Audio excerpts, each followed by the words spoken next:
Bonjour YouTube, c'est un plaisir de vous retrouver aujourd'hui. Aujourd'hui, on parle de The Beginning After the End. Après un mois d'absence, je recommence à faire des reviews. J'attendais énormément cet animé. Il n'y a eu qu'un épisode pour l'instant de paru et on va faire un petit bilan de ce premier épisode. C'est parti.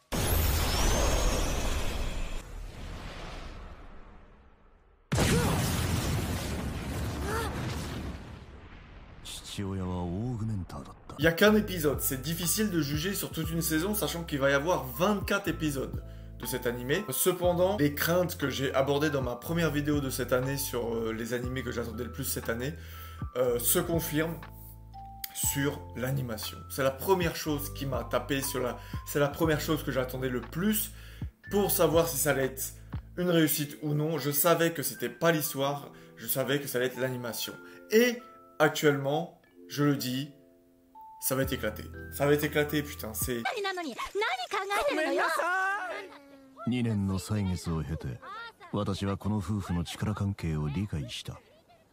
Ça part très mal cette histoire, ça part très mal. Franchement, j'ai pas de chance cette année sur les animés que je fais, où j'ai prévu de faire des reviews, parce que l'animation ne joue pas en la faveur de cet animé. Ça...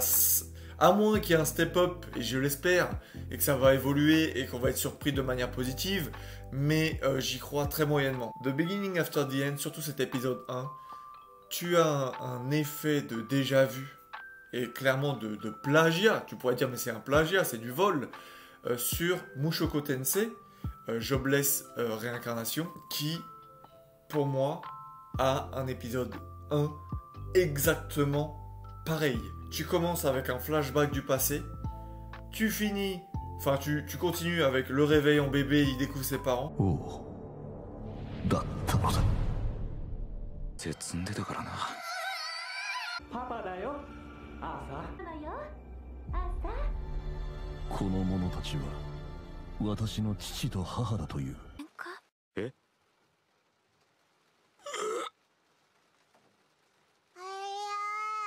En faisant ses premiers pas, il découvre le monde autour de lui. Il découvre que la magie existe par sa mère, par la magie du vent. Comme Mushoku Tensei, pour l'instant, on y est.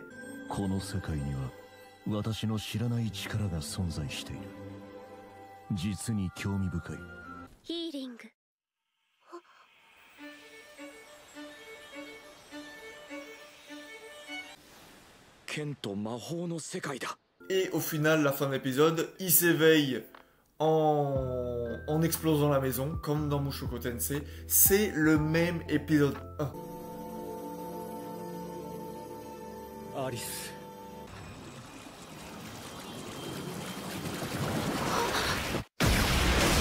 Le problème étant, c'est que l'animation est beaucoup moins bien que Mushoku Tensei, que les OST musiques sont beaucoup moins bien que Mushoku Tensei, et que pour l'instant... on se dit, mais c'est quoi ce bordel en fait? Le light novel coréen a copié directement le light novel japonais. Tu te dis, c'est pas possible. Faut bien admettre que moi, j'ai lu le manhwa, qu'il va y avoir des similitudes, mais pour les gens qui se posent la question, ça va pas être le cas sur toute l'histoire. Évidemment, ça va prendre des trajectoires assez différentes, même si il est vrai que les personnages principaux, ou les personnages qu'on va voir assez régulièrement, peuvent avoir des similitudes entre les deux œuvres. Mais ça, on verra avec le temps. Je pense aussi qu'il y a quelque chose qui n'aide pas quand tu as un manhwa adapté en animé, comme là c'est le cas, c'est que les manhwas, contrairement au manga, c'est qu'ils sont, adaptés en couleur. Donc un manhwa comme un webtoon, c'est comme un manga, sauf que tout est en couleur, tout est coloré, donc c'est beaucoup plus vivant, on va dire, c'est beaucoup moins figé, c'est plus facile de... Ton imagination, plus tu lui rapportes des détails, plus il attend quelque chose de précis. Dans un manga, c'est des cases en noir et blanc, avec des fois des découpages assez rapides, où tu vois quasiment pas le combat. Dans le manhwa, en l'occurrence, c'est différent parce que tu as des choses très précises, tu as des images très marquantes que tu veux voir, et tu as déjà des images et des scènes mentalement préparé. Solo Leveling, qui est que tout le monde connaît je pense, il y a des scènes dans l'animé qui sont stylées, il n'y a pas de souci. Mais si tu la compares au manhwa dans lui-même, le manhwa est encore plus stylé, parce que le manhwa c'est une image figée, pas besoin d'enchaîner l'animation dessus. Tu peux t'attarder sur énormément de détails. Et c'est ça que je trouve super impressionnant dans certains types d'animation. J'ai un truc qui me vient directement en tête qui est Oshinoko. Oshinoko, des fois, quand tu as des moments super clés, et ben en fait, tu as vraiment un copier-coller de cette image dans le manga, de ces petites graphiques, etc. Et que l'animation va juste bonifier. Là, en l'occurrence, c'est pas du tout ce qu'on a retrouvé. Moi, j'ai vraiment l'impression qu'on est sur une animation de deuxième, troisième zone dans The Beginning After the End. Et ce qui est quand même assez dramatique, parce que il faut savoir que dans le manhwa game, ce qui n'est pas le manga, mais le manhwa game de Beginning After the End, c'est aussi puissant, voire plus puissant que Solo Leveling. C'est toujours pas fini, c'est un énorme succès, c'est une histoire qui est encore plus longue que Solo Leveling, c'est toujours en cours actuellement, et donc je trouve que c'est assez dramatique de voir qu'on ne met pas les moyens sur un pilier du manhwa. La chose que je vais quand même ajouter par rapport à cet épisode 1 et par rapport au premier scan que j'ai lu et que j'ai relu il n'y a pas si longtemps, c'est quand même qu'il y a un peu plus de détails sur le passé du personnage d'Arthur. La personne qu'il était avant le roi Grey, il y a beaucoup plus de détails, j'ai l'impression, en scan, en manhwa. C'est vraiment une ou deux cases où on comprend qu'il était un peu dans une ville futuristique, qu'il en était le roi et qu'il n'avait pas de famille. Mais là, quand même, en un épisode, on nous a mis beaucoup de flashbacks, on a mis beaucoup de choses plus précises, on a vraiment vu plus de détails de la ville, on a vu vraiment qu'il était roi, qu'il inspirait la crainte, on a même vu lui qui s'est battu avec des gens dans le passé, enfin des enfants aussi, donc tu vois qu'il y a des problèmes, tu vois comment il était, tu le vois beaucoup plus, et j'étais assez surpris de voir ça, mais ce n'est pas forcément une mauvaise chose de développer un peu plus ce côté-là, même s'il faut faire attention parce que ce qui se passe actuellement dans les scans en cours dans les derniers mois, c'est justement qu'on développe cette partie de l'histoire. Donc il faut faire attention à concorder l'animation et le manhwa, où il ne faut pas trop en dévoiler, parce que justement la deuxième saison, troisième saison du manhwa The Beginning After the End, c'est un peu plus d'apprendre sur le passé du roi Grey. Donc il ne faut pas griller toutes ces cartes dès le début. Du coup, on en est là, il n'y a pas grand chose à dire. Comme je le disais, il y aura 24 épisodes, donc je pense savoir où ça va s'arrêter. On aura le temps de voir, je pense,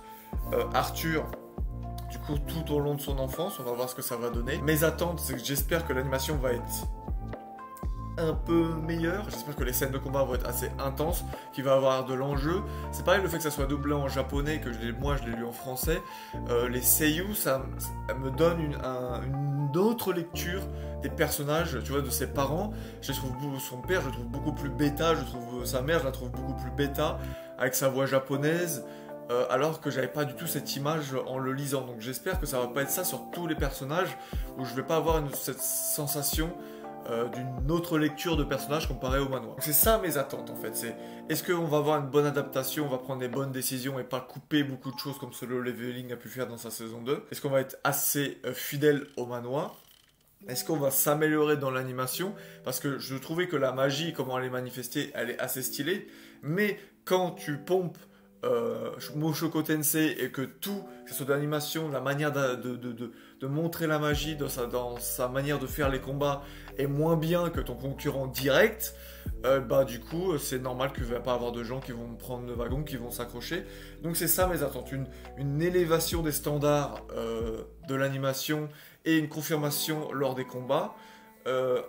J'espère que ça va respecter la charte des manhwas, et j'espère que je vais prendre mon petit pied. J'ai quand même été assez déçu de ces premiers épisodes. Si je devais lui mettre une note sur 5, je lui mettrais 2,5, je lui mets pile la moyenne, parce que voilà, j'attendais beaucoup sur l'animation et j'étais déçu, et pour l'instant, à part ça, je peux pas juger sur autre chose. Il y a quand même eu des ajouts sur l'histoire qui sont assez intéressantes, mais sinon pour l'instant on reste assez fidèle en un épisode. Donc voilà, j'espère que ça vous a plu.